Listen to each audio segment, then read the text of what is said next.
1.5 साल से जेल के अंदर बंद हैं, आज तक उनकी किसी ने खबर नहीं ली। जब ओवैसी साहब ने कहा आजम खान साहब से मिलने जा रहे हैं, उनको ऊपर बहुत जुल्म हो रहा है। जब वो वहाँ पर मिलने के लिए जाने का नाम लिया तो समाजवादी लोग और कांग्रेसी लोग फौरन मिलने पहुँच गए, हमदर्दी दिखाने के लिए कि ऐसा ना हो कि एमआईएम में शामिल हो जाएं। भाई 14% दलित है, 7% यादव है, 21% मुसलमान है, तो हम क्यों इनकी दरी चादरें बिछाएं?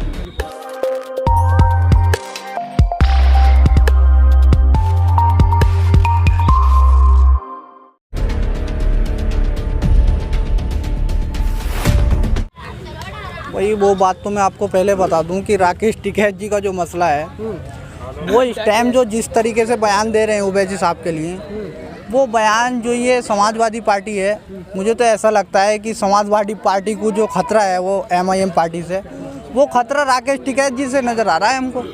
जो इस तरीके के बयान दे रहे हैं वो, तो उनकी सपोर्ट में इस तरीके से वो बयान दिलवाए जा रहे हैं। सर ऐसा कुछ नहीं है, वोटों का डर तो 2017 में ही पता चल गया था कि कितना वोट हमको मिला है, और फिर उस टाइम पे तो समाजवादी का जो था वाकई में कुछ वजूद था, लेकिन इस बार जो है मुस्लिम कौम से वजूद उसका ख़त्म हो चुका है। जीत क्यों नहीं पाए फिर?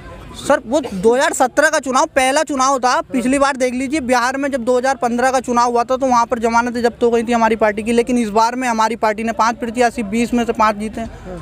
तो इस चीज़ को देख लीजिए। अब पिछला चुनाव था, इस बार हम कामयाब होंगे, 100 सीटों का ऐलान कामयाब होंगे इस बार? अरे बिल्कुल इंशाल्लाह कामयाब होंगे और कामयाब होकर दिखाएंगे, सरकार में हिस्सेदारी लेंगे। आज तक जो समाजवादी पार्टी ने हमको धोखा दिया है, फर्जी सेकुलर पार्टी बनी है, हमारे साथ हमको तमाम तरीके के वादे किए कि 18% आरक्षण देंगे, ये करेंगे वो करेंगे, हमको धोखे में रखा। आज तक हम वोट देते चले आए, वो हुकूमत बनाते चले आए। अब आगे ऐसा होने वाला नहीं है कि हमारा वोट उनका राज, अब तो हमारा वोट और हमारा राज होगा और हिस्सेदारी मिलेगी, तब उनको हम लोग अपना सपोर्ट करेंगे।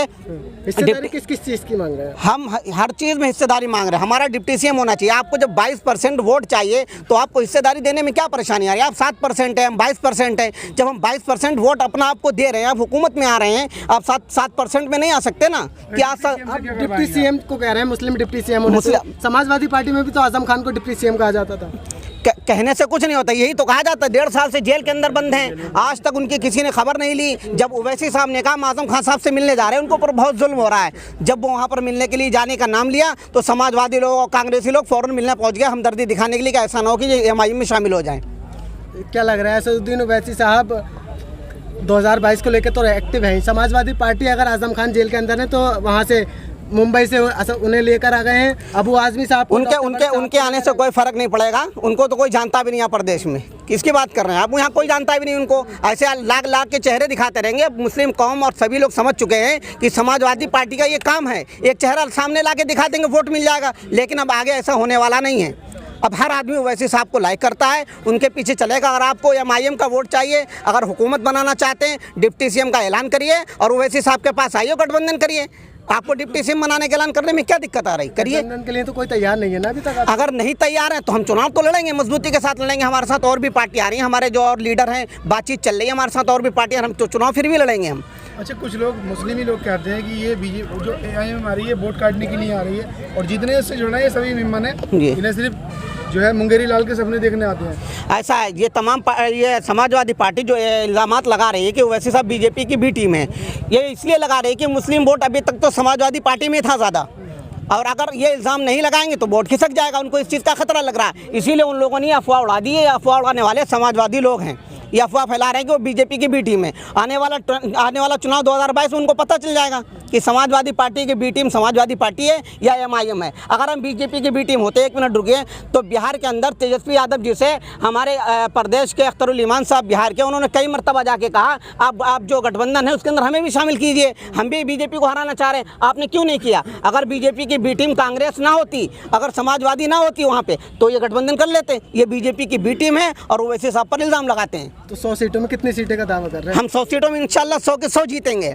100 की 100 सीटें। हाँ, हमने वही सीटें चुनी है जहाँ पर हमारा वर्चस्व है, जहाँ पे हमको लोग मोहब्बत करते हैं, हम लोग वहाँ पहुँच रहे हैं। पार्टी वाले तो कह रहे हैं कि नई सपा है, नई हवा है, नया अंदाज रहेगा और इन लोगों को तो बस जुमले रहेगा, जुमले, कुछ नहीं बचा। आप कितने ही बोलो, कितने ही कुछ करो, लोग जाने वाले नहीं है। क्योंकि हमने आपको 12 में देखा, 12 में आपने वादे किए 18% आरक्षण के, आपने हमको आरक्षण नहीं दिया। उसके बाद मुजफ्फरनगर का दंगा दिया, हमारी माँ बहनों को बेइज्जत किया गया, नंगे होकर खेतों में दौड़ाया गया, माँ के सामने बेटी को, बेटी के सामने माँ के साथ गलत काम किया गया। तो उस हालत में मुसलमान समाजवादी पार्टी को वोट नहीं करेगा।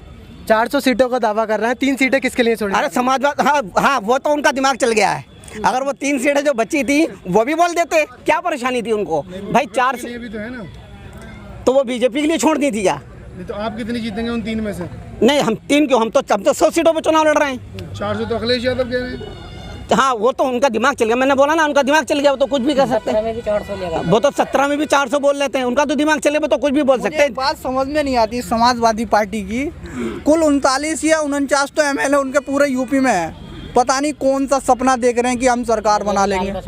मुंगेरी लाल से भी बड़े कोई लाल हैं तो उनके सपने देख रहे हैं वो तो। अरे भैया कैसे संभालोगे? और वो कह रहे हैं कि 400 प्लस सीटें हम लेकर आएंगे। 403 तो पूरी विधानसभाएं पूरे यूपी के अंदर हैं, और उसके बावजूद वो मतलब बीजेपी को बिल्कुल पास में बिठा के सरकार बनाएंगे क्या? और ये तो वाकई में पहले से भी अगर बीजेपी की सरकार बन जाए या सपा की सरकार, बिल्कुल एक ही चीज़ है दोनों। क्योंकि देखिए योगी जी जो हैं, योगी जी, मुलायम सिंह जी और ये अखिलेश यादव जी, तीनों एक ही टेबल पर बैठ के खाना खाते हैं। हम उसको वीडियो हर चीज़ दिखा देंगे हम आपको सबूत के तौर पर। हैं एक साथ खाना खाने में क्या बुराई? अरे भैया मतलब उवैसी साहब बिल्कुल फुल मुखालफत करते हैं बीजेपी की, और उसके बावजूद बीजेपी का एजेंट उवैसी साहब को कहलाते हैं ये लोग हैं। और जो बिल्कुल साथ में बर्थडे भी अगर उनका मोदी जी का होता है तो सबसे पहले बधाई वो देते हैं अखिलेश यादव जी हैं। ये बताइए, तो उवैसी साहब बीजेपी के एजेंट हुए ये हुए? तो भाईचारे के नाते जाते होंगे। भाईचारा एक अलग चीज़ है, राजनीति अपनी एक अलग चीज़ है। अगर भाईचारा कर रहे हैं तो राजनीति को छोड़िए, आप भाईचारा गले मिलाकर भाईचारा करिए। राजनीति एक इस तरीके से होती है कि आप अलग हो, अपने खेल को अपना आप खेलो, हम अपने खेल को अपना आप खेलते हैं, ठीक है ना। जब 2 खिलाड़ी होते हैं ना तो वो एक को चित करने की सोचते हैं। अब वो ये थोड़ी है कि साहब चित करना, अब जो दोनों एक पहलवान एक से हाथ मिला लें और चित ना करें। स्टेज पर अगर मिलाएं तो बात ठीक भी है, अब तो अलग घर पर स्टेज के मैं कितने फोटो दिखाऊं आपको, ये बता दीजिए आप हैं? मायावती कह रही है 2007 वाला हम सोशल इंजीनियरिंग वाला चलाएंगे, मुस्लिम, दलित और ब्राह्मण। क्या मुस्लिम मायावती के साथ जाएगा? भाई साहब अब मुस्लिम ने जो ना वो वाली छवि अपनी ख़त्म कर दी, जो समाजवादी के साथ या BSP के साथ में थे लोग।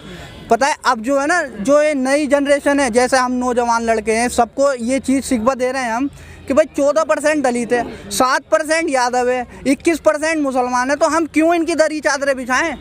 आप ये बताइए, जब हम खुद अपने अंदर इतनी पावर में है कि हम 21-22% अपने अंदर इतना वजूद रखते हैं कि हम भी अपने MLA जिता के भेज सकते हैं असेंबली में, तो आप ये बताइए समाजवादी पार्टी को मानता हूँ मैं, अगर मान लो 150 सीटें भी अगर उसकी आ जाती हैं 100 सीटों पे हमने वादा करा है, मतलब दावा कर रहे हैं 100 सीटों पे लड़ने का, अगर 100 में से 60 सीटें भी अगर हमारी आ गई तो अखिलेश यादव को दारुस्सलाम झुक के जाना पड़ेगा।